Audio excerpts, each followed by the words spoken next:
Kongbiao namlı filmde Gao Zichang en çok yengip çıkıcı. Ameliyatda bu turmuğa kirkitip bu yerdeki ayışını utqanda kılgan bilen haqiqiy utquni yeni Gao Zichang. Aldığım günkü filmde bu yer Kongbiao namlı bu kitabını tutup bunu men cevşi kılıp sözlep bersen Nurgullah vay bu kitap barmı? Bu kitabın Uygurçası saytıvasan buldu depti. Hem de Uygurçası tamamen yok, bu kitap tercüme kılınmadı taxi. Hem de bak Hanzuçası bunu asildeki Jongben kitapxonada saytıvasanlar 68 koy.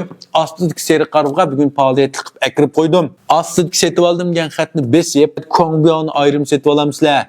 Ve yak Sunzu'nun harbiy ishlar dasturidan 36 tadbirini saytıp alamsizlar. Yaqturganlar üzerlerinin ihtiyacı oyunca tanlab saytıp alsanglar buldum. Hem de mening tüyjarim bo'lsa bu yerda Kongbiao bilan Sunzuning harbiy ishlar dasturini setib olmaydi. Bir xil setib olsanglar, kiros qetlib 50 koy atrofiga bu yerda Kongbiao, Gao Zichang bilan Tongquan Benbindagi Sunzuning harbiy ishlar dasturi 36 tadbir, onun keyini Guyguzu qatorliq 4 kitobni bir xil mushbada setib ola olasizlar. Ma'noda ham bir qadar bizga arzon to'xtaydi deb o'ylayman. Endi bu kitobni qo'lingizga olgandan keyin sifat jihatdimi, nihoyat yaxshiligini bilsizlar. Uning keyini buningda kichkidan atkirka chiqdi. Ya'ni buru memla o'qiganlar esinglarda bormi, bizlarga g'arb sayohatining Xanjigogoninkin otaytan setib olib qizvalliq so'q ketdi-ku. Endi buningda ma ikkisi chiqib qolibdi menga.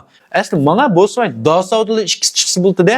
Hamda ma chiqib qolibdi. Kongbiao haqida yana qanday savolinglar bo'lsa, pinguncha qoldirib qo'yinglar. Kitobni yoqtirgan do'stlar, astidagi seri qarordan setib olsanglar bo'ldi.